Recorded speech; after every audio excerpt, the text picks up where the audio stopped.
Hey everybody, and welcome back to my channel. Espero here, and we are back with another unit builder. Now, for those of you that already follow me, first of all, I love you. Secondly, you already know that the majority of the units that I cover on my channel are the demoted units that we get each month, or the free units we get from either Tempest Trials or Grand Hero Battles. However, as I'm sure you might have guessed from the thumbnail, today's video is going to be just a little different. I want to talk to you guys about Roy, specifically Resplendent Roy. For those of you that have the Feh Pass, we can expect to have Roy available starting tomorrow, June 10th. If I'm being entirely honest with you all, I'm a big fan of the artwork, which is what spurred me to make this video in the first place. Roy is a unit that I've got quite a number of combat manuals for since he's available in the 3-star summoning pool, making him very easy to plus 10, especially for anyone that's been playing since day one. It's for all these reasons combined that I thought it might be a good opportunity to take a look at his stats and see if he's worth building. So at 5 stars, level 40, a completely neutral, unmerged regular Roy comes with HP 44, attack 30, speed 31, defense 25, and resistance 28. Ooh, that is some Book 1 BST, that's for sure. 30 base attack is especially laughable in 2020. He does have a super boon in defense, which will definitely come in handy later on, but like I said before, Roy's been around since day one and is fairly easy to merge up. So let's take a look at what his stats look like at plus 10. Okay, now we're getting somewhere. Across the board, his stats are very middling, but the beauty to such an even stat spread is that Roy has a ton of flexibility to his kit. In fact, forget about his skill set, let's take a look at his stats once again after we factor in his resplendent skin. Oh yeah, that's looking much better now too. With his resplendent skin, Roy gets an upgrade of plus 2 to all his base stats, an upgrade that is probably most appreciated by him more so than any of the other resplendent units we've gotten so far.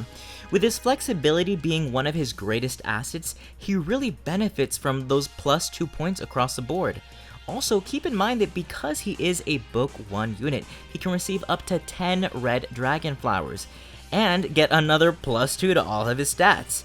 Yes, dragon flowers are expensive and it's gonna take a lot of feathers to get into plus 10, but it's definitely a trade-off since he's likely gonna take a lot less orbs to meet his max potential. His stat spread becomes much more respectable, and with his mixed bulk and modest speed, there's quite a lot of options to consider when building him. Base kit aside, I do want to talk about his weapon as it's really the only part of his base kit that's really worth looking at. The Binding Blade is a 16 might sword that comes with built-in effectiveness against dragons. It's also got a built-in bracing stance effect, meaning it grants Roy an additional plus 4 defense and resistance on the enemy phase. Not bad. It definitely gives him a huge preference for the enemy phase, and that preference only gets better once you throw in his weapon refine.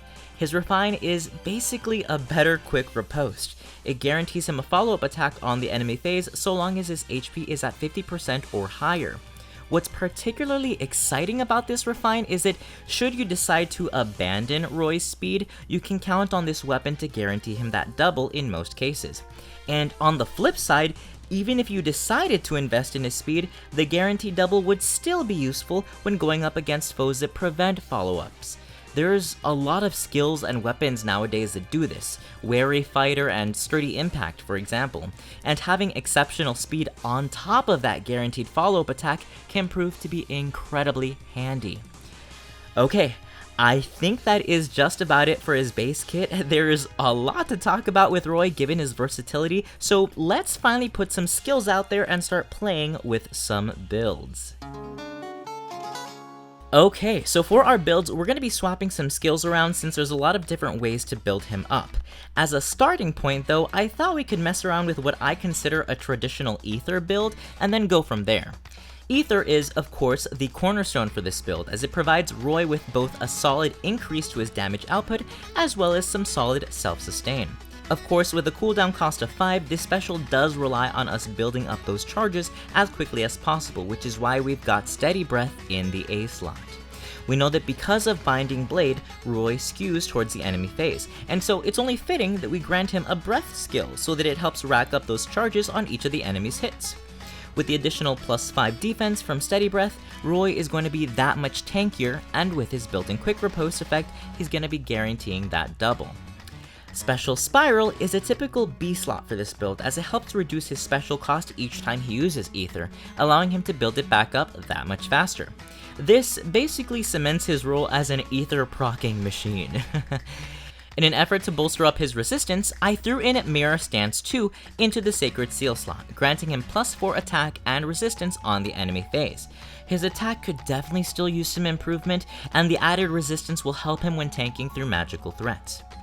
And lastly, this leaves us with his C slot, which I decided to go with Defense Smoke. With this build, Roy is incredibly tanky, and so I think that Defense Smoke might be a solid option for him, as it'll make it easier for him to take down multiple hordes of enemies that engage onto him in succession. Now, this is just one idea for a build. Another idea that comes to mind that's still very similar to this build is one focused on countering dragons. Remember that the Binding Blade has a natural effectiveness against dragons, and so if you're looking for a good counter to them, well, Roy might be your man. Or boy, because Roy's our boy. In fact, if you wanted to go down that road, I'd probably recommend just swapping out 1 or 2 skills. Warding Breath might be preferred over Steady Breath, as it boosts his resistance instead of his defense. And then a fun alternative to Ether might be Ruptured Sky. Ruptured Sky has only a cooldown cost of 2 and deals damage equal to 20% of the enemy's attack, 40% if that foe is a dragon unit, most of which have pretty solid attack to begin with. It's certainly a fun little niche for him, and given the increased resistance, a role that he'll likely perform well in.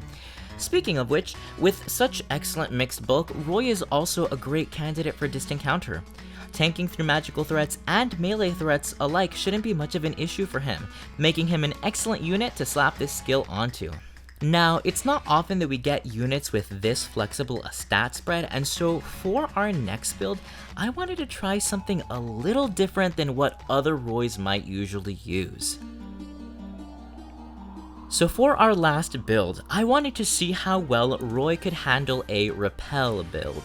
As many of us are painfully aware, speed has taken over the meta, allowing high-speed units like Merida, Larce, Fallen Ike, and now Sayri to double most foes, tank through lots of damage, and dish it back out. They've become incredibly pesky to deal with, and it's largely because of their B skills, Close Call, and Repel that they're so annoying to go up against. And it's because of Roy's incredibly well-balanced stat spread that I thought he might be fun to try this out on. Needless to say, Repel is a cornerstone for this build. It reduces the damage he takes by up to 40% based on how much higher his speed is than the enemies.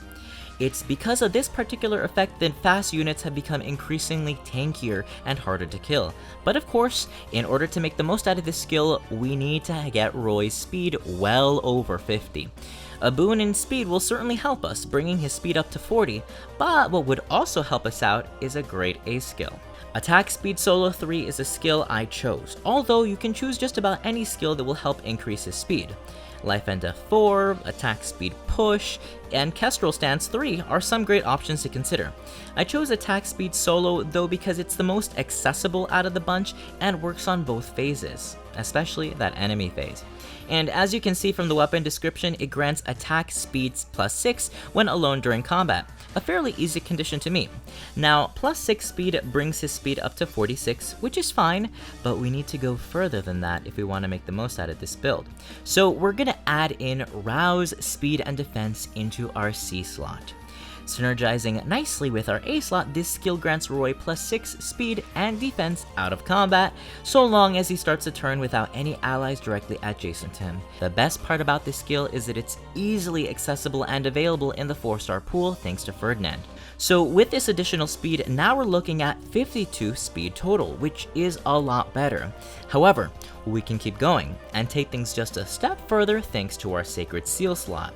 So in our S slot, I've got Swift Sparrow, which grants us an additional +4 attack and speed, but on the player phase. This skill could work for you if you're okay with using Roy on both phases.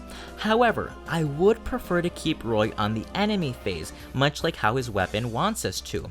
In fact, if we had it my way, I would actually run with Kestrel Stance 2.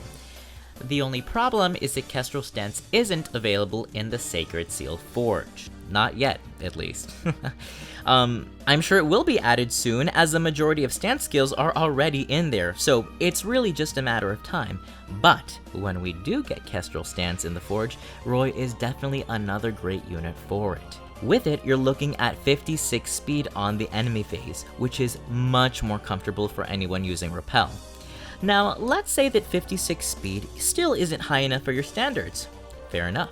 To that, I propose to you this: Phantom Speed.